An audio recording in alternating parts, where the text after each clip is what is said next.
Hi, welcome back to my channel. Today I'm going to talk about Neo Bladder versus urostomy. Um, I'll start off with, I'll talk about the Neo Bladder. When I first learned that I had cancer, I went to see one cancer doctor, supposed to be one of the best in Canada. And when I spoke to him, I was not happy.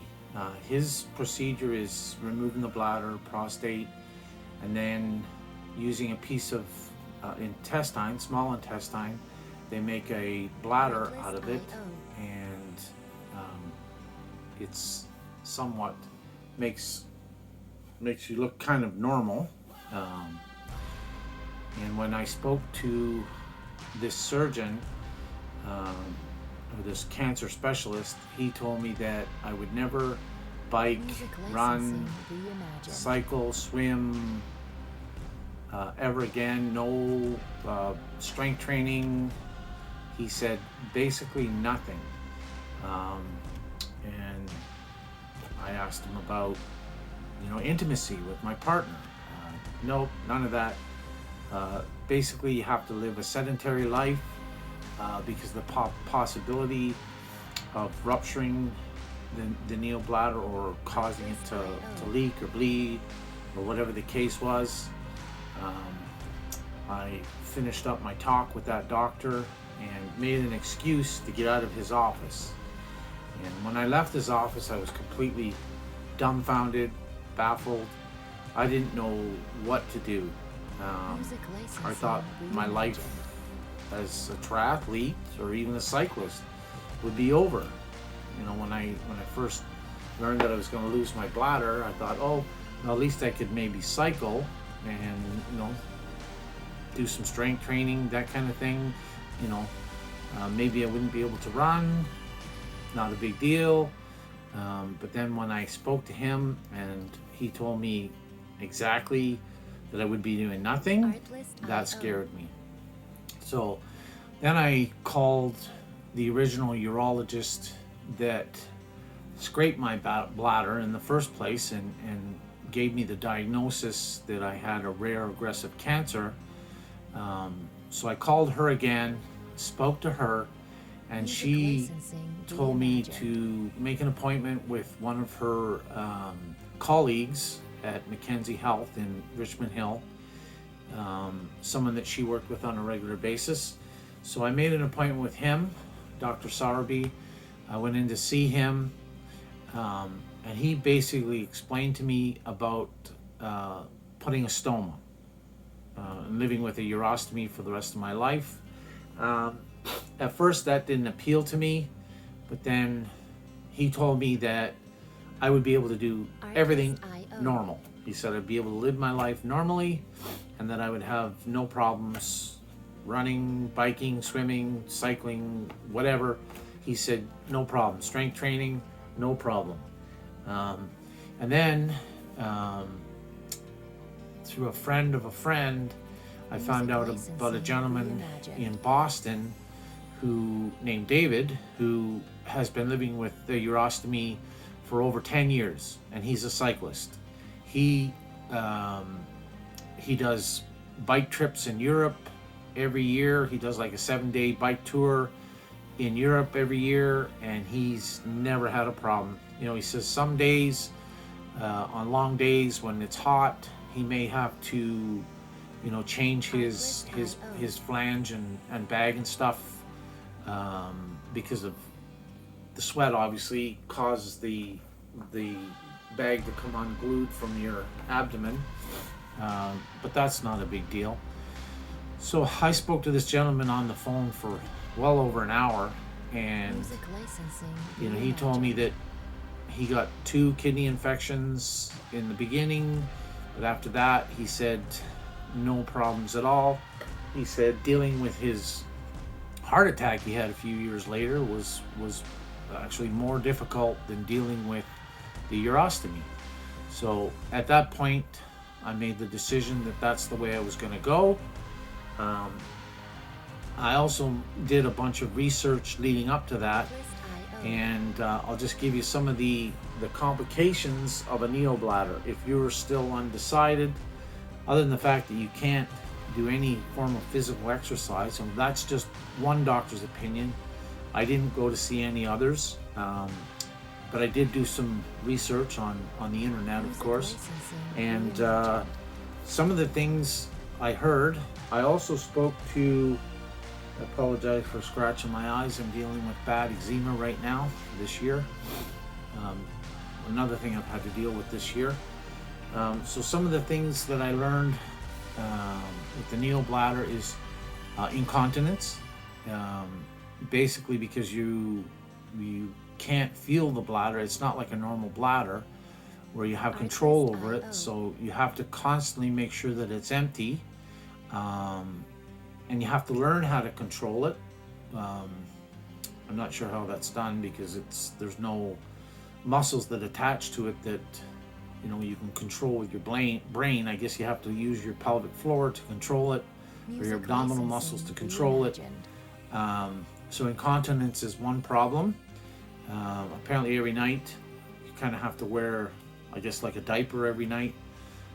Another problem is you never get the bladder completely empty, the Neo Bladder, which can cause infections. Because when they use a piece of intestine for your bladder, a piece of intestine is constantly secreting mucus, and that mucus will build up in the Neo Bladder, and it can cause infections. So you have to learn to catheterize yourself pretty well on a daily basis, which is not something I want to go through. And you have to empty the bladder. You also have to flush it out to make sure. What else is there? Oh, there's a possibility of kidney stones because of the mucus building up in there. A whole bunch of complications that I read on the internet. Also, this gentleman David I spoke to in Boston, he told me the same thing. He did his research, and there was more complications with the Neo Bladder versus the urostomy. So I made my decision to go with the urostomy, and other than the fact of getting used to living with the urostomy, it's been, I think, pretty normal life. Few exceptions, you got at night, you have to be aware that when you roll over that you're not pulling on it. I actually sleep with a night bag that's got a long hose, and I put the night bag in like a garbage can beside the bed, the long hose, and typically I sleep either on my left side, my right side, but I will turn over to my left side, but I make sure that I turn only over top, so the hose goes over top of me. I try not to flip upside down, otherwise I'll be laying on the hose, laying on the bag, which can cause leaks. So some of the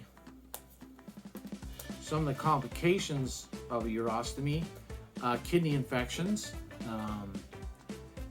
They say that typically you deal with 2 or 3 kidney infections after you first have it done, due to your body dealing with living with the urostomy, and it being, because of the mucus, it's kind of a dirty system, so your body gets used to it. I had 6 infections last winter, right from December up to February. That was difficult to deal with, just because I had to take time off work, plus I had to kind of stop my training, for a few days or a week to get back on track with my health. Now I try to drink as much cranberry juice as I can, keep my kidneys flushed out. I do take some cranberry pills as well. They're like a condensed cranberry or whatever. One of the other things you have to deal with is leaks. Last week I was down in the Toronto area and talking to a friend of mine on the phone, and all of a sudden I got a leak in my bag, and I had forgot to bring my bag of supplies with me, so that meant I had to kind of wrap like a towel around the flange of the urostomy to soak up anything that leaked and drive home. And it was a 2-hour drive home, so I had to be really careful while I was driving, make sure my seatbelt didn't get in the leak, and keep my bag empty so that nothing built up. That's one. Oh, another thing that they say to be careful of is really heavy exertion using your abdominal muscles, just because of hernias. Because there's a hole now in your abdominal wall. They say there's a possibility of getting hernias. Now, when I had my last CT scan to get my year cancer-free clearance, they said that I had a very small hernia. They didn't say where, but they said the abdominal wall. So I'm assuming it's close to where I had the operation, or maybe on where they stitched me back up, because they made about a 6-inch long incision when they did the surgery to remove everything.